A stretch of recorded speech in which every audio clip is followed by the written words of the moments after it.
Hello everyone. Today we will learn an important skill. Without this skill, we will not be able to function properly. Without this skill, you cannot express yourself. Any guesses? That's right. Today we will learn about communication skills. We have all heard the statement, communication is key. What comes to your mind when you hear the word communication? Perhaps you think of someone giving a speech like our Honorable Prime Minister, Mr. Narendra Modi. Or maybe you think of texting, phoning, emailing.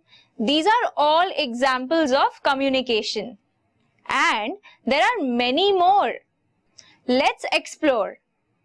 All communication involves skills like reading, talking, typing, observing, and writing. One of the most important communication skills is listening. When we communicate, we are sending or receiving a message. What exactly is a message? A message is a discrete unit of communication and can be information, facts, opinions, feelings, sensations, stories, news, or ideas. A message can be verbal, like an email. A message can also be non-verbal, like these emojis. An emoji can be a facial expression or a hand gesture. Sometimes, facial expressions and hand gestures are used together like this emoji. When people use many facial expressions and hand gestures to have a conversation, it is called body language. Hand gestures have different meanings in other countries. To prevent misunderstanding, it is a good idea to be aware of the meaning of hand gestures before visiting another country or talking to a person from another country. Music and art can convey emotional messages and are also forms of communication. A song can be a combination of lyrics and a voice or instruments that can convey emotion. A comic book can have words and also pictures. Braille is a verbal system of touch. Reading and writing for blind people. Raised dots represent letters of the alphabet. Sign language is used by and with deaf people.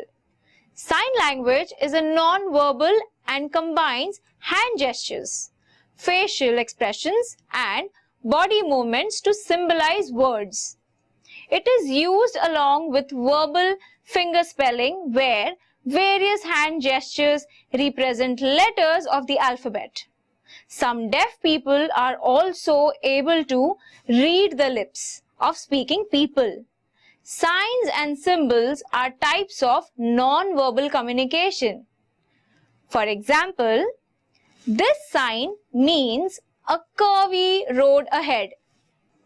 This flag symbol means there are scuba divers below.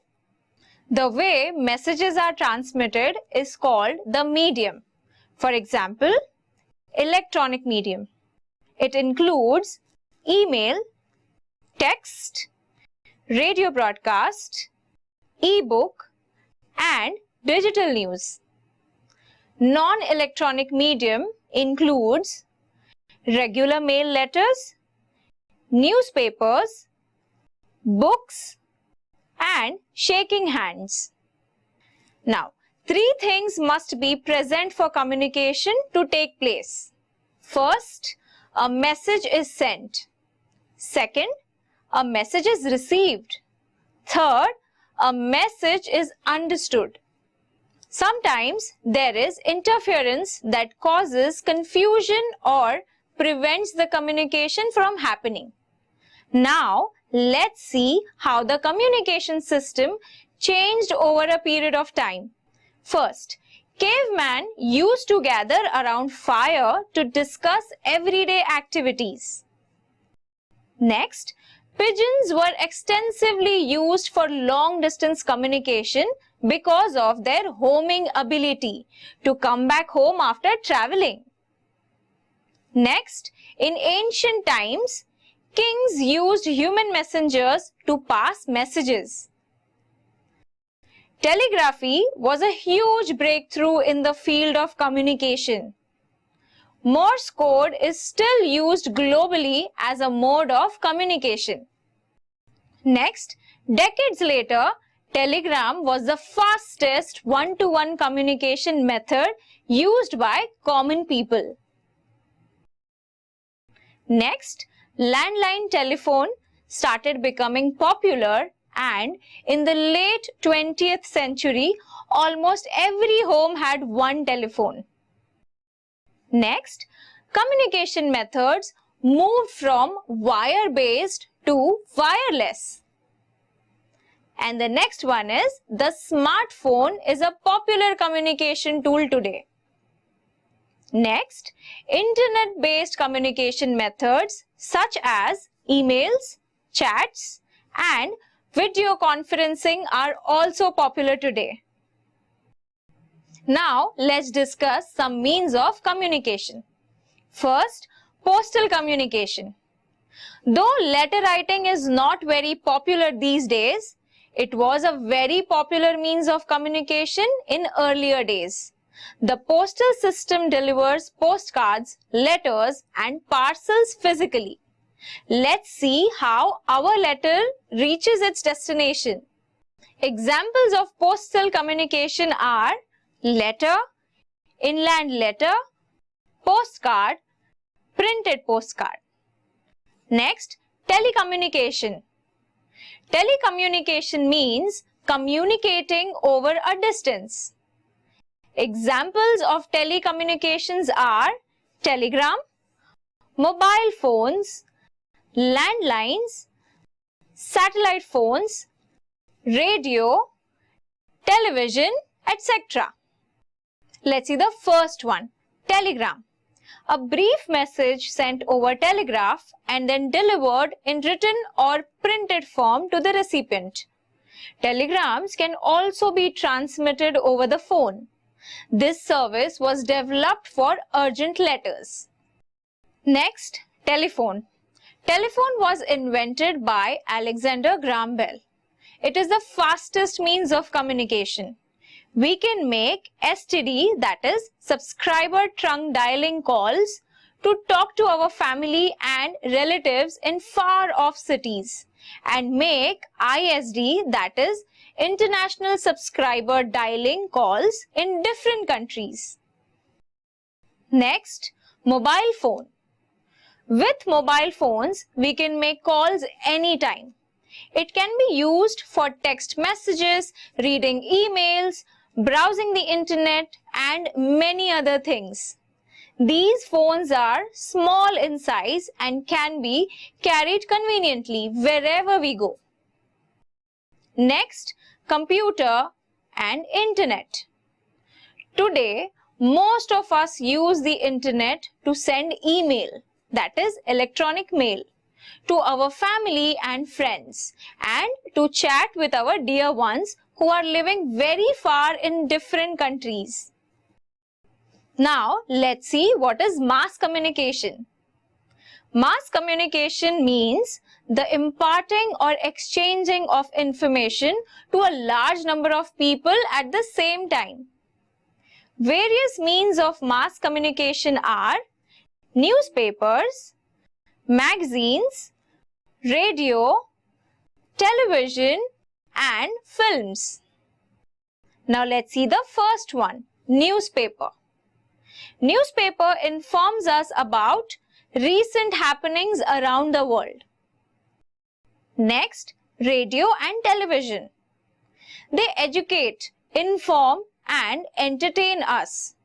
It attracts a large number of viewers of all age groups, literate or illiterate. Next, internet. Through the internet, via email, websites, and blogs, large amount of information can be circulated. Let's look into a few of the advantages of modern communication systems. First, they are much faster. Next, they are one-to-one. Next, they are cheaper. Next, they are convenient. And they offer flexibility. But do you know, students, communication can be of two types, healthy and unhealthy. Now, what is healthy communication? Healthy communication is a process of exchanging ideas, thoughts, knowledge, and information such that the purpose of intention is fulfilled in the best possible manner. In simple words, it is nothing but the presentation of views by the sender in a way best understood by the receiver. Next, what is unhealthy communication?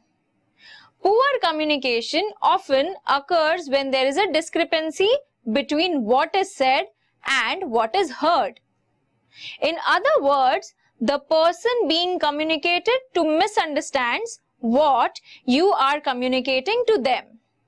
So, how can we communicate in a good way? Simplify and stay on message. Engage your listeners or readers. Take time to respond. Make sure you are understood. Develop your listening skills too. Body language is important. Maintain eye contact. Respect your audience. Make communication a priority. Now, keeping all these points in mind, let us find out how to communicate during different situations. So, students, always remember, good communication is the bridge between confusion and clarity. Hope you like the session. See you next time. Bye.